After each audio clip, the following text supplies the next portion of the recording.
Hi, അടിപൊളി വയസ്സിലേക്ക് എല്ലാവർക്കും സ്വാഗതം. അപ്പൊ ഇന്ന് നമ്മളിത്തിരി കുറച്ച് വെളിച്ചെണ്ണ കാച്ചാൻ വെളിച്ചെണ്ണ നമ്മൾ കാച്ചാറുണ്ട്. അപ്പൊ കാച്ചത് തീർന്നു പോയി. അപ്പൊ ഇന്ന് വെളിച്ചെണ്ണ കാട്ടിക്കൊന്ന് നല്ല നല്ല ഫ്രഷ് വെളിച്ചെണ്ണ ഇരിപ്പുണ്ട്. അപ്പൊ അതൊന്ന് കുറച്ച് കാച്ചി വെക്കാന്ന് വിചാരിച്ചു. അപ്പൊ അത് അതിന്റെ വീഡിയോ ഒന്ന് കാണിക്കാന്ന് വിചാരിച്ചു. അതിന് എന്തൊക്കെയാ കൂട്ട് നമ്മള് കാച്ചുന്ന വെളിച്ചെണ്ണയുടെ. അപ്പൊ നമ്മളെ കുട്ടികളെല്ലാവരും അതാണ് കേട്ടോ തേക്കുന്നത്. കുറേ വർഷങ്ങളായിട്ട് ഇങ്ങനെ കാച്ചിട്ടാണ് തേക്കുക. സാധാരണ വർഷക്കാലത്ത് അതാകുമ്പോൾ നമുക്ക് ഇൻഗ്രീഡിയൻസ് ഒക്കെ കുറച്ച് കൂടുതൽ ഉണ്ടാവും. ഇപ്പൊ വേനൽക്കാലം ആവുകൊണ്ട് കുറച്ച് കുറവാണ്. കയ്യോന്നിയൊക്കെ ഞാൻ ചേർക്കാറുണ്ട്. അപ്പൊ കയ്യോന്നിയൊക്കെ വളരെ കുറവാണ് കിട്ടിയിട്ടുള്ളൂ. പക്ഷെ ബാക്കി ചെമ്പരത്തിപ്പൂ ഇതൊക്കെ നല്ലോണം ചേർക്കും അതനുസരിച്ചിട്ട്. അപ്പൊ അതിൻ്റെ ഒന്ന് നോക്കാം നമുക്ക്. അതേ ഇത്രയും ഒരു 3-4 കട കയ്യോന്നി കിട്ടിയിട്ടുണ്ട് കേട്ടോ. കയ്യോന്നി കട വേരോട് കൂടി എടുത്തേക്കണേ, കഴുകി വൃത്തിയൊക്കെ വെച്ചേക്കണതാണ്. പിന്നെ അത് 2 തണ്ട് കറ്റാർവാഴ, അതിൻ്റെ പുറന്തോലൊന്ന് ജസ്റ്റ് കളഞ്ഞൊന്ന് കഴുകി എടുത്തിട്ടുണ്ട് കേട്ടോ. അത് കഴുകി കഴിഞ്ഞാൽ നല്ലതാണ്, അതിനൊരു കറയുണ്ട്, അത് കളയണം നല്ലതാണ്. പിന്നെ ഞാൻ ഒരു തണ്ട് ഇതേ പനിക്കൂർക്കയാണ് കേട്ടോ. നമുക്ക് കോൾഡൊക്കെ വരാതിരിക്കാൻ ഇത് ചേർക്കണ നല്ലതാണ്. പിന്നെ കുറച്ച് ആര്യവേപ്പിൻ്റെ ഇല അറിയാലോ എല്ലാവർക്കും, കഴിക്കണ വേപ്പിൻ്റെ ഇല. ഇത് നമ്മൾ ചേർത്ത് കഴിഞ്ഞാൽ താരൻ്റെ പ്രശ്നം, താരൻ അങ്ങനെയുള്ള പ്രശ്നങ്ങൾ ഉണ്ടെങ്കിൽ അത് പോവാനായിട്ട് ഇത് നല്ലതാണ്. പിന്നെ ഒരു പിടി തുളസിയുടെ ഇല താരനും ഇതിനൊക്കെ നല്ലതാണ്. പിന്നെ ഇത്രയും.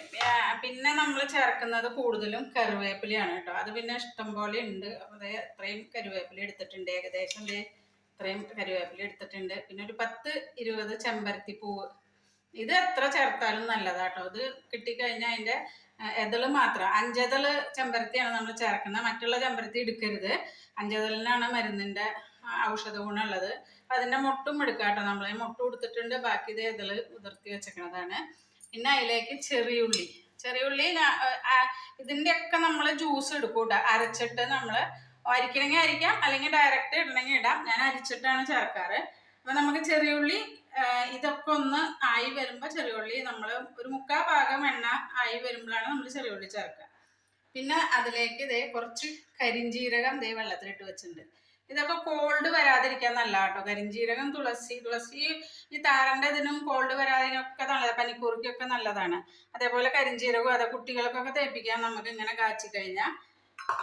പിന്നെ നമ്മൾ ഇത് പച്ചക്കർപ്പൂരാണ് കേട്ടോ. ലാസ്റ്റിൽ നമ്മളൊരു മണത്തിന് വേണ്ടിയിട്ട്, ഒരുപാട് ചേർക്കരുത്. ഞാൻ ഇപ്പം ഇത്രയും എടുത്ത് വെച്ചിട്ടുണ്ട്. പിന്നെ നമ്മുടെ ആട്ടിയ വെളിച്ചെണ്ണ ഏകദേശം ഒരു 1.25 ലിറ്റർ വെളിച്ചെണ്ണ ഉണ്ട് കേട്ടത്. ഇത്രയും 1.25 ലിറ്റർ വെളിച്ചെണ്ണയിലേക്കാണ് ഇത്രയും ഇൻഗ്രീഡിയൻസ് നമ്മൾ ചേർക്കുന്നത്. നമുക്ക് ഇതിനെയൊക്കെ ഒന്ന് അരച്ചിട്ട് അതിൻ്റെ നീരൊന്ന് എടുക്കാം കേട്ടോ. മിക്സിയിലിട്ട് അരച്ചിട്ട് നമ്മളെല്ലാം ഒരുമിച്ചിട്ടിട്ടാട്ടോ ജ്യൂസ് എടുക്കണം. അപ്പം മിക്സിയിൽ എത്ര കൊള്ളുന്ന അതനുസരിച്ചിട്ട് 2 പ്രാവശ്യമായിട്ട് നമുക്ക് അരച്ച് പിന്നെ ജ്യൂസാക്കി എടുക്കാം. നമ്മളിത് എല്ലാം ഒരുമിച്ചിട്ടുണ്ട്. ഇനി ബാക്കിയുള്ളത് ഇത് അരച്ചെടുത്തിട്ട് ബാക്കിയുള്ളതും കൂടി ഇറക്കി കിട്ടും. അപ്പോൾ നമുക്ക് ഒറ്റ ടൈമിൽ ഇത്രേ വരുള്ളൂ. അപ്പം വെള്ളം നമ്മൾ ഒരുപാട് ചേർക്കണ്ട. പക്ഷെ ഇതൊന്ന് അരഞ്ഞ് കിട്ടാനുള്ള വെള്ളം നമ്മൾ ചേർത്തേ പറ്റുള്ളൂ. അല്ലെങ്കിൽ മിക്സിയിൽ ഇത് അരയില്ല. അപ്പോൾ കുറച്ച് ഞാൻ വെള്ളം ചേർക്കുന്നുണ്ട് കേട്ടോ. 1 ഗ്ലാസ് വെള്ളം. നമുക്ക് ഈ കരിഞ്ജീരകവും ഇതിൻ്റെ കൂടെ ഇട്ട് അരക്കണം കേട്ടോ. അത് ലാസ്റ്റിൽ ഇത് അരയ്ക്കുമ്പോൾ അതിൻ്റെ കൂടെ നമുക്ക് കരിഞ്ജീരകത്തിൻ്റെയും ജ്യൂസ് എടുക്കണം. ഇത് ഞാൻ അരച്ചിട്ട് എടുക്കട്ടെ ജ്യൂസ്. നമ്മളിത് അരച്ചെടുത്തിട്ടുണ്ട് കേട്ടോ. എല്ലാം ഒരുമിച്ച് കുറച്ച് അരച്ചിട്ട് പിന്നെ ബാക്കിയുള്ളതും കൂടി രണ്ടാമത് ഇട്ടിട്ട് ഒരുമിച്ച് അരച്ചു വിട്ടു. അതിപ്പോൾ വലിയ കരിഞ്ജീരകമൊക്കെ ചേർത്തിട്ടുണ്ട്.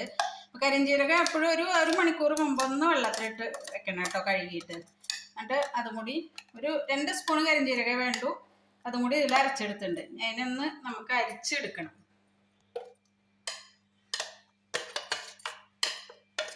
വെള്ളം പാകത്തിന് ആവശ്യത്തിന് ചേർത്താൽ മതി. വെള്ളം ഒക്കെ ചേർത്തോണ്ട് കുഴപ്പമൊന്നുമില്ല. വെള്ളമൊക്കെ വറ്റിയിട്ട് തന്നെയാണ് വെളിച്ചെണ്ണ നമ്മൾ ഇതാക്കുക. അപ്പോൾ ആ വെള്ളമൊക്കെ വറ്റി വരും വെളിച്ചെണ്ണ ആയി വരുമ്പോഴേക്കും. അതുകൊണ്ട് വെള്ളം ചേർക്കുന്നതുകൊണ്ട് കുഴപ്പമൊന്നുമില്ല. പക്ഷെ ഒരുപാട് ചേർക്കരുത്. ജ്യൂസ് എടുക്കാനുള്ള വെള്ളം മാത്രം ചേർത്ത് കൊടുത്താൽ മതി. അതേ ഫുള്ള് ജ്യൂസ് കൈ കൊണ്ടൊന്ന് പിഴിഞ്ഞെടുക്കുക കേട്ടോ.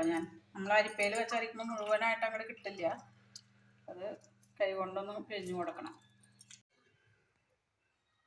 ഇപ്പോൾ വെളിച്ചെണ്ണയിലേക്ക് നമുക്കിത് ഒഴിച്ചു കൊടുക്കാം കേട്ടോ. നമ്മൾ അരിച്ചു വെച്ച ജ്യൂസൊക്കെ ഇതേ ചെഞ്ചട്ടി ഓണാക്കി വെച്ചിട്ടുണ്ട്. ഇതിലേക്ക് ഒഴിച്ചു കൊടുക്കാം.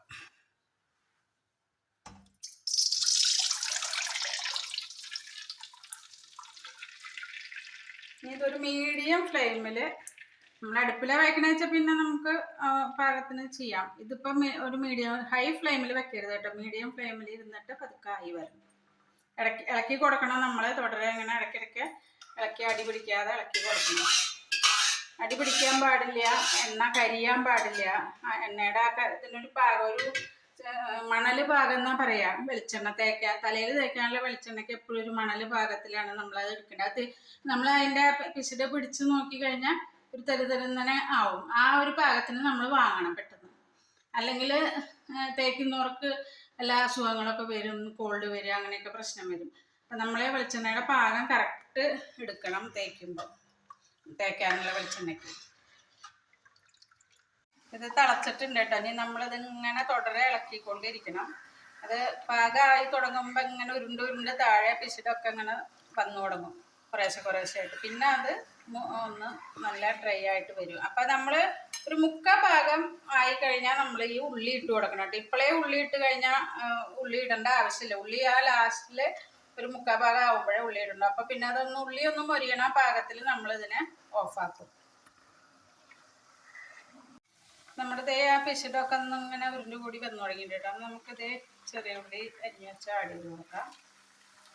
ഈ ഉള്ളി മൂത്ത് വരണാണ് ഇതിൻ്റെ പാകം. അപ്പം ആ പിശുടും ഒന്ന് ഇങ്ങനെ മണൽ പോലെ തെരുതെരുന്നനെയാവും.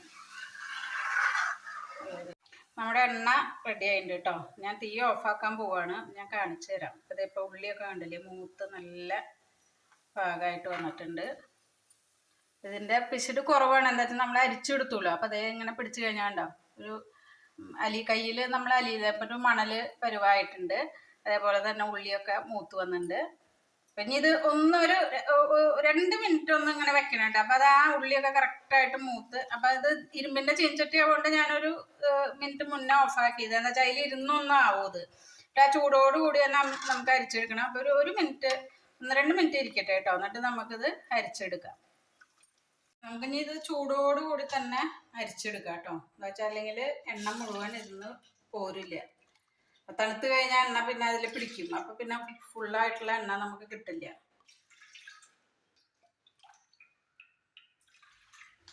അപ്പം ആ ചൂടോടുകൂടി തന്നെ തിളച്ച എണ്ണ തന്നെയാട്ടോ ഞാൻ ഊറ്റിയെടുത്തത്. അല്ലെങ്കിൽ ആ പിശുടുന്ന് ഫുള്ള് എണ്ണ അങ്ങോട്ട് കിട്ടില്ല നമുക്ക്. അപ്പോൾ ഫുള്ളായിട്ട് നമ്മൾ എടുത്തിട്ടുണ്ട്. കളർ കണ്ടില്ലേ, നല്ല മണം വരുന്നുണ്ട് കേട്ടോ. അപ്പം നമുക്കിത് കുറച്ച് കർപ്പൂരം, പച്ചക്കർപ്പൂരമാണ് കേട്ടോ. അതൊന്ന് പൊടിച്ചിട്ട് കൊടുക്കുക. അത് നല്ല മണത്തിന് വേണ്ടിയാട്ടോ. അതിന് പ്രത്യേകിച്ച് വേറെ അതൊന്നുമില്ല. പച്ചക്കർപ്പൂരം ഇട്ടുകൊണ്ട് നമുക്ക് എണ്ണയ്ക്ക് ഒരു മണം, തേക്കുമ്പോൾ തലയിലൊക്കെ ഒരു നല്ല മണം കിട്ടാൻ വേണ്ടിയാണത്.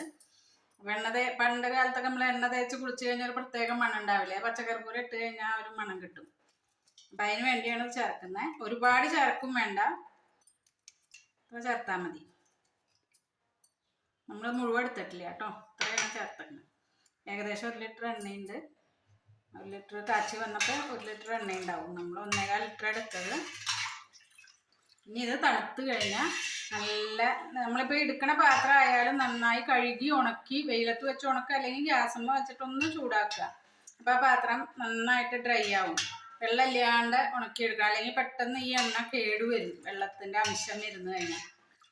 ആക്കി വെക്കണ പാത്രവും അതുപോലെ വെയിലത്ത് വെച്ച് ഉണക്കി എടുത്തിട്ട്, അപ്പം നമുക്ക് എത്ര നാൾ വേണമെങ്കിലും ഒരു കുഴപ്പമില്ലാണ്ട് ഒരു സ്മെല്ലോ പൊട്ട സ്മെല്ലോ ഒന്നും വരില്ല. ഇതുപോലെ തന്നെ എണ്ണയായിരിക്കും, നല്ല മണമായിരിക്കും. ഇത് തേച്ച് കുളിച്ച് കഴിഞ്ഞാൽ അതുപോലെ മുടിക്കും നല്ലതാണ്. പിന്നെ മുടി ഓരോ സീസണിൽ മുടി കൊഴിയും, അതിന് നമുക്കൊരു ഗ്യാരണ്ടി തരാൻ പറ്റില്ല. പക്ഷെ മുടിക്ക് വേറെ പ്രശ്നങ്ങളൊന്നും വരില്ല. സാധാരണ ഇത് തേച്ച് ഇപ്പം ഞങ്ങൾ ഇതുവരെ ഇതുപോലെ ഉണ്ടാക്കി തേച്ചിട്ട് എല്ലാവർക്കും നല്ല എഫക്റ്റാണ്. പിന്നെ ഓരോ സീസണിൽ കുറേശ്ശെ മുടിയൊക്കെ കൊഴിയും, അതൊക്കെ പിന്നെ നാച്ചുറലാണ്, അതിന് നമുക്കൊന്നും ചെയ്യാൻ പറ്റില്ല. ഇത്രയേ ഉള്ളൂ. അതേ നല്ല മണാട്ടോ, നല്ല മണമാണ്. പച്ചക്കർപ്പൂരം ഇട്ടപ്പോൾ നല്ല മണമുണ്ട്. പച്ചക്കർപ്പൂരം ഇട്ടാൽ പിന്നെ ഒരു ഗുണമുള്ളത് എന്താ വെച്ചാൽ കുറച്ച് തണുപ്പ് കിട്ടാനും തലയ്ക്ക് തണുപ്പ്. അപ്പം ഈ എണ്ണ തേച്ച് കഴിഞ്ഞാൽ തണുപ്പ്, നല്ല വേനൽക്കാലത്തൊക്കെ നല്ല കൂളായിരിക്കും. അപ്പോൾ പച്ചക്കർപ്പൂരം കൂടി ഇടുന്നതുകൊണ്ട് ഒരു തണുപ്പ് കിട്ടാൻ നല്ലതാണ്. അപ്പം അതിനും മണത്തിനും വേണ്ടിയാണ് പച്ചക്കർപ്പൂരം ഇടുന്നത്. അപ്പോൾ എല്ലാവരും ചാനൽ കണ്ട് വീഡിയോ ഇഷ്ടപ്പെടുകയാണെങ്കിൽ സബ്സ്ക്രൈബ് ചെയ്യുക, കമൻസ് അറിയിക്കുക, ബെല്ലൈക്കനോട് അമർത്തി കൊടുക്കണം. എല്ലാവർക്കും ഒന്ന് ഷെയർ ചെയ്ത് കൊടുക്കുക. വീണ്ടും വരുന്നവരേക്കും ഓക്കെ, ബൈ.